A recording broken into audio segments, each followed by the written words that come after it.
Students, आज के इस लेक्चर के अंदर जो है वो लेक्चर नंबर 6 जो है उसके अंदर हम simplification of the Boolean functions को डिस्कस करेंगे।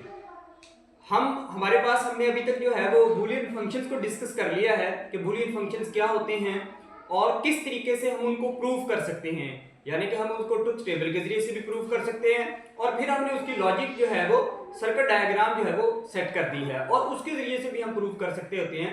ये सर्किट बनाने के लिए उस एक्सप्रेशन को यूज किया जा सकता होता है। अब जब हम हार्डवेयर बनाएंगे तो हो सकता है कि कॉम्प्लेक्स मैथमेटिकल एक्सप्रेशन आ जाए और उसका हार्डवेयर जो है वो बहुत ज्यादा कॉस्ट ले रहा हो, तो हमने ये देखना है कि जो हमारा एक्सप्रेशन हो वो सिंपलेस्ट फॉर्म के अंदर हो। एक कॉम्प्लेक्स एक्सप्रेशन को हम सिंपल फॉर्म के अंदर भी कन्वर्ट कर सकते हैं।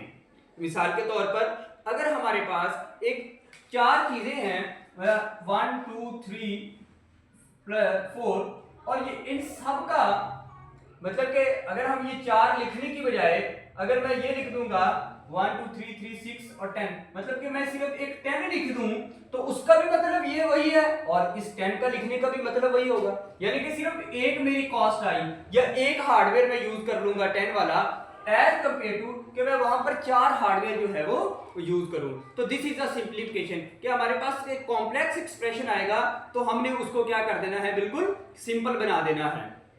अब जो हम सिंप्लीफिकेशन करते हैं तो वो हमारे पास दो तरह से हो सकती है। एक ये है कि हम रूल्स पढ़ें, रूल्स के तहत उसकी सिंप्लीफिकेशन कर लें, और नंबर दो एक और मेथड है, साइंटिफिक मेथड है जिसको हम कार्नोफ मैप कहते हैं, जो कि एक इंपॉर्टेंट टॉपिक होगा इस चैप्टर का। जैसे कि मैंने स्टार्ट के अंदर भी बताया था, इंट्रोडक्शन के अंदर भी, कि कार्नोफ मैप जो है वो बहुत इंपॉर्टेंट टॉपिक होगा हमारे पास आगे जाकर, तो उसके जरिए से भी हम जो है वो सिंप्लीफिकेशन जो है वो कर सकते हैं। ज्यादा कॉम्प्लेक्स एक्सप्रेशन है तो हम जो है वो कार्नोफ मैप के जरिए से कर सकते हैं, और अगर हमारे पास छोटे छोटे मैथमेटिकल एक्सप्रेशन आए तो उनको हम जो है वो मैथमेटिकली रूल्स के तहत जो है वो सिंप्लीफाई कर सकते हैं। सो होप सो अब तक आपको ये आइडिया क्लियर हो गया होगा कि हमने जो है वो कॉम्प्लेक्स मैथमेटिकली फंक्शन जो हैं बूलियन अलजेब्रा के या लॉजिक एक्सप्रेशन जो हैं उनको हमने क्या करना है, सिंप्लीफाई करना है थ्रू रूल्स। आज का जो टॉपिक है वो रूल्स के तहत है, जो नेक्स्ट टॉपिक होगा वो कार्नोफ मैप के जरिए से होगा। अब ये हमारे पास जो है ये बेसिक रूल्स क्या हैं। सबसे पहला जो हमारे पास रूल है वो हमारे पास है identity law.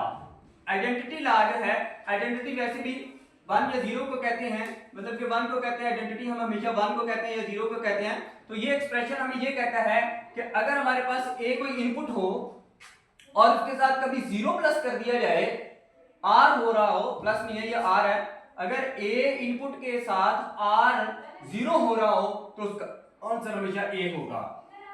On the same way अगर किसी ए इनपुट के साथ ए का एंड 1 का एंड हो रहा हो, 1 का एंड हो रहा हो, तो उसका आंसर भी हमने हमेशा क्या लिखना है, ए ही लिखना है। सो समटाइम स्टूडेंट जब स्टार्ट के अंदर ये बूलियन एक्सप्रेशन की सिंप्लीफिकेशन करते हैं तो थोड़ा सा इनको रट्टा लगाना पड़ता है, तो आहिस्ता आहिस्ता जब आप इसकी डिफरेंट एग्जांपल्स करेंगे तो आपको जो है वो ये गो थ्रू हो जाएगा और आपको ये है याद होना शुरू हो जाएगा। सो अभी आपके लिए a प्लस 0 प्लस नहीं है, ये हमारे पास r है, a r 0 is equal to a और a and 1 is equal to a, ये हमेशा यानी कि अगर आपको एक्सप्रेशन में ये चीज नजर आए तो आप डायरेक्ट उसकी जगह पर क्या लिख सकते हैं, a लिख सकते हैं। अगर आपको ये चीज नजर आए तो आप उसकी जगह पर क्या लिख सकते हैं, a लिख सकते हैं। फॉर एग्जांपल मैं 2-3 रूल्स की एग्जांपल के साथ आपको एक्सप्लेनेशन करता हूं। फॉर एग्जांपल आपके पास a plus 0 dot a dot 1 आ जाए, तो इससे क्या बात है, a प्लस 0 की जगह पर हम क्या लिख सकते हैं, a लिख सकते हैं डॉट, और a डॉट 1 की जगह पर हम क्या लिख सकते हैं, a लिख सकते हैं। तो a डॉट a जो है ये हमारे पास आगे जाकर हमारे पास किसके बराबर होगा, a के इक्वल होगा। सो इस तरीके से हमने इतना बड़ा जो एक्सप्रेशन है उसको किसके अंदर कन्वर्ट कर लिया, जस्ट एक इनपुट के अंदर जो है वो कन्वर्ट कर लिया। Just this is the simplification, ये हमारे पास सिंप्लीफिकेशन होती है। तो ये पहला रूल, इसको हम क्या बोलते हैं, आइडेंटिटी लॉ। आपको ये नेम याद रखने की जरूरत है एज सच तो नहीं है, लेकिन फिर भी अगर 2 नंबर का शॉर्ट क्वेश्चन पेपर में आ जाएगा कि ये लॉ क्या है तो फिर आपको जो है वो उस हवाले से पता होना चाहिए। वैसे जब हमारे पास डायरेक्ट एक्सप्रेशन आएगा तो हमें वहां पर लिखने की जरूरत नहीं होती। बाद का जो है वो एग्जामिनर प्रूफ अगर बड़ा आ जाए तो उसके लिए वो कहता है कि आपने ये किस रूल के तहत ये काम किया है, तो वहां पर जो है वो आपको फिर नाम लिखने की जरूरत पड़ेगी लाजमी तौर पर। सो दूसरा हमारे पास है नल लॉ। नल लॉ क्या कहता है कि अगर a के साथ कभी 1 का r हो रहा हो तो फिर ये इक्वल टू 1 होगा, अगर 0 का r हो रहा हो तो फिर ये 1 के a के इक्वल होगा, और अगर 1 का r हो रहा हो तो ये हमेशा किसके इक्वल होगा, 1 के इक्वल होगा। और अगर हमारे पास 0 के साथ एंड हो रहा हो तो ये हमेशा किसके बराबर होगा, 0 के बराबर होगा, जबकि 1 के साथ एंड हो रहा हो तो ये एक्चुअली उस इनपुट के बराबर हो जाता है। तो ये दोनों एक दूसरे के रिवर्स हैं, कि यहाँ पर जो है वो जो आता है उसके उलट वैल्यू जो है वो यहाँ पर आती है। इन दोनों को अगर आप याद कर लेंगे तो आपके बहुत सारी चीजें जो है, क्योंकि ये हर मैथमेटिकली हर बूलियन एक्सप्रेशन के अंदर, फंक्शन के अंदर ये ना तो हमेशा हमें हर जगह पर देखने को मिलेगा, हर जगह पर यूज करने को मिलेगा, हमने हर जगह पर इसको यूज करना है। तीसरा जी आइडेंटिटी क्लास, ये हमारे पास क्या है कि अगर इनपुट और इनपुट आपस में उसका आर हो रहा हो तो वो उसी इनपुट के बराबर होता है, या उनका एंड हो रहा हो तो वो भी क्या होता है, उसी इनपुट के बराबर होता है। ये भी बहुत इंपॉर्टेंट है, हर जगह पर a प्लस ए आएगा तो a लिख देना, a डॉट a कभी कहीं पर आए तो आपने उसको भी क्या लिख देना है, a कर देना, आपने उसको सिंपलीफाई कर देना। ये जिस तरीके से a डॉट a आया था तो मैंने इसको क्या लिख दिया, 1 a लिख दिया, ठीक है जी। तो ये हमारे पास जो है वो इस तरीके से ये 3 लॉ हो गए। नंबर 1 आइडेंटिटी लॉ, नंबर 2 हमारे पास जो है वो नल लॉ, और नंबर 3 जो है आइडेंटिटी लॉ। ये 3 लॉ जो है वो बेसिक लॉज हो गए। इसके बाद जो है वो हमारे पास कॉम्प्लीमेंट लॉ।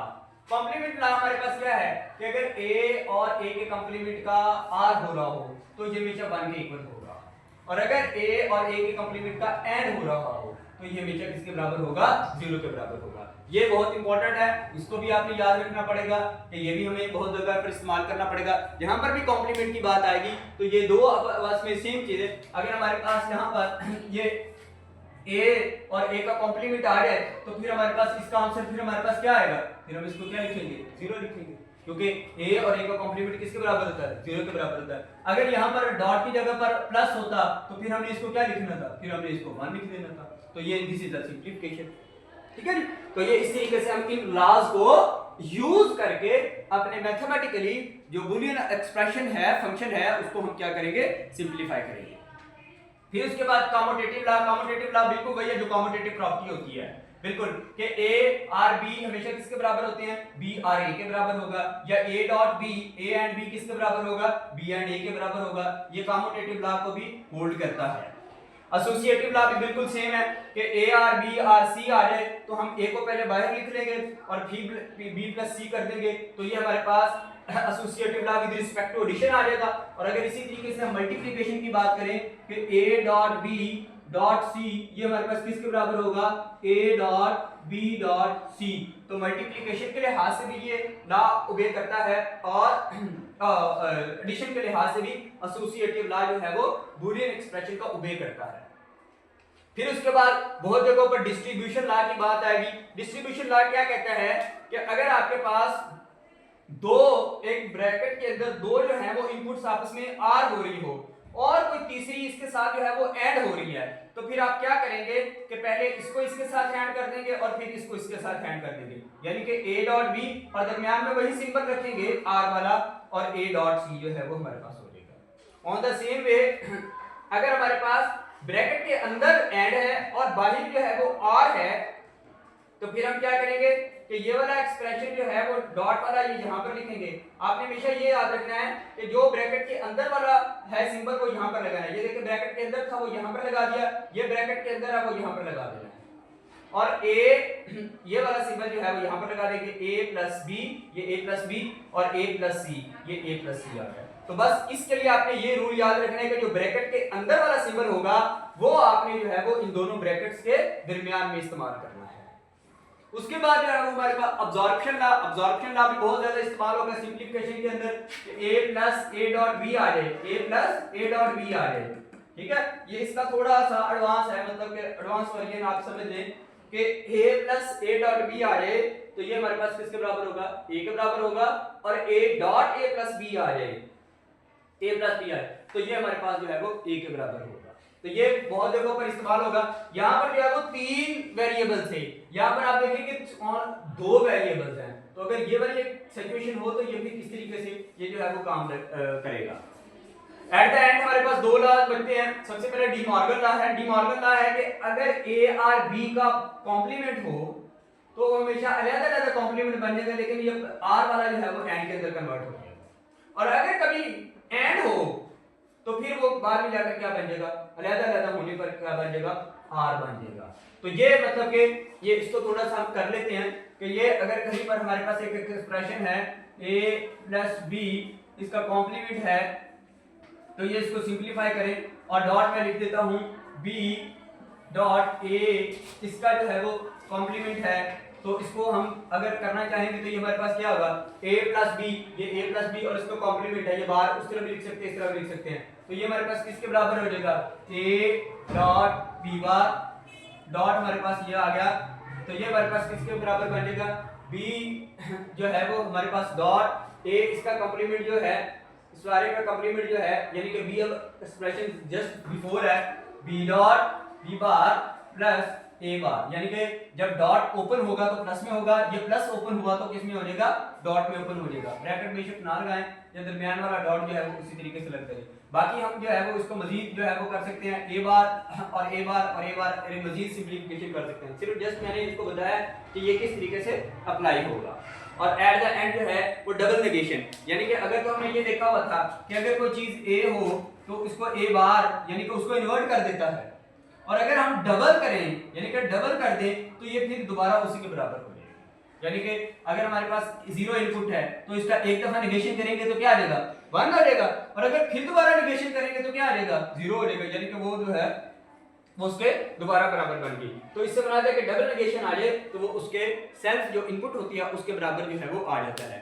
तो अगर हम इन 10 लॉज को इस्तेमाल करेंगे, अगले लेक्चर के अंदर इसके मुताबिक हम डिफरेंट एग्जांपल्स करेंगे जो आपकी बुक में दी गई हैं, उसके ऊपर आपको ये सारे लॉज जो हम अप्लाई करेंगे आपको जो है वो क्लियर हो जाएगा और आपको याद हो जाएगी। आप तो कोई 10 to 20 एग्जांपल्स इसकी जब तक अपने सॉल्व नहीं करेंगे अपने हाथों से, तब तक जो है वो ये लॉज आपको रिवाइज नहीं होंगे। एक दफा बड़े आसान से हैं, लेकिन लाजमी तौर पर उस वक्त आपकी ये जो है वो ग्रिप में आ जाएंगे जब आप इनका जो है वो एग्जांपल्स के अंदर यूज करेंगे।